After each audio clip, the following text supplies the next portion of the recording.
మంచిగా తీసి colour grading చేసుకొని చెప్పారు. అందుకే నమ్మకంతో నేను కూడా ఇట్లా ఉన్నా, లేకపోతే చచ్చిపోయేదాన్ని. సో మేము ఆల్రెడీ చేపలు మ్యారినేట్ చేసి పెట్టేసుకున్నాం. ఇందులో ఇప్పుడు ఏం వేస్తున్నాం? Coriander powder. సో ధనియాల పొడి వేసేసి కాసేపు ఇందులో ఆల్రెడీ కారం, పసుపు, ఉప్పు వేసి పెట్టేసుకున్నాం. దీన్ని కాసేపు ఇది మ్యారినేట్ చేసి ఇది ఫ్రైకి కదా. సో ఫ్రైకి ఫిష్ ఫ్రై చేసుకుంటాం. అండ్ అజయ్ చాలా బాగా కుకింగ్ చేస్తాడు. కష్టపడి బ్యాచిలర్స్ అల్లం వెల్లుల్లి పేస్ట్ ఎంతమంది చేస్తారు ఇట్లా బ్యాచిలర్స్ ఇంట్లో. ఇప్పుడు కొద్దిగా వేస్తావు అల్లం వెల్లుల్లి పేస్ట్ అందులో కొంచెం. ఎంత ఎక్కువ అంత టేస్ట్ వస్తుంది బ్రో. మీ ఇంట్లో కోల్గేట్ ఉందా? మా ఇంట్లో అల్లం పేస్ట్ ఉంది.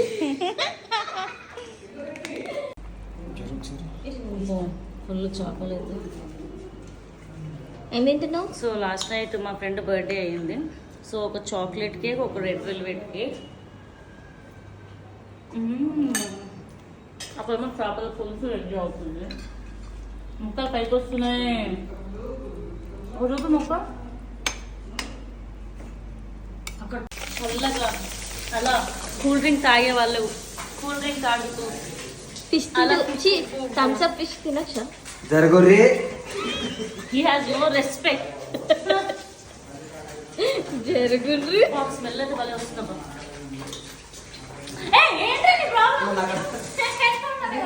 నన్ను అమ్మాయి ఏంట్రా నీకు? వాడికి కూడా స్మెల్ వస్తుంది. వాడికి ఏం చేయాలో అర్థం కావట్లేదు. నేను కాదు ఆయన అర్థరా. ఇదో ఫిష్ మ్యాన్ వీడు కిచెన్ లో తిరుగుతూనే ఉన్నాడు.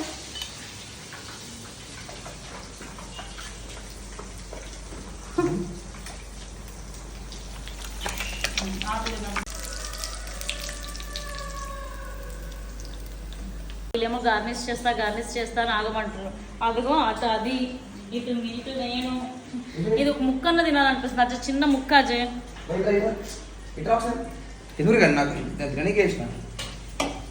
నోట్లో నీళ్ళు ఆగట్లేదు. ఓ గార్నిషింగ్ విత్ కొత్తిమీర.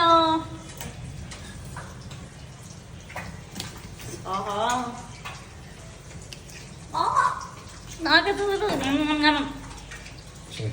తినచ్చా? చేపల పులుసు టైం పట్టేలా ఉంది. ఫిష్ ఫ్రై అండ్ నిమ్మకాయ అయితే రెడీగా ఉంది. నాకు అస్సలు నోట్లో నీళ్ళు ఆగట్లేదు. ఇలా చింపుకొని దీని మీద ఇలా నిమ్మకాయ పిండి ఇలా అద్దుకొని మా వాడికి ఇస్తున్నాను, మా వాడు చూసినట్టు.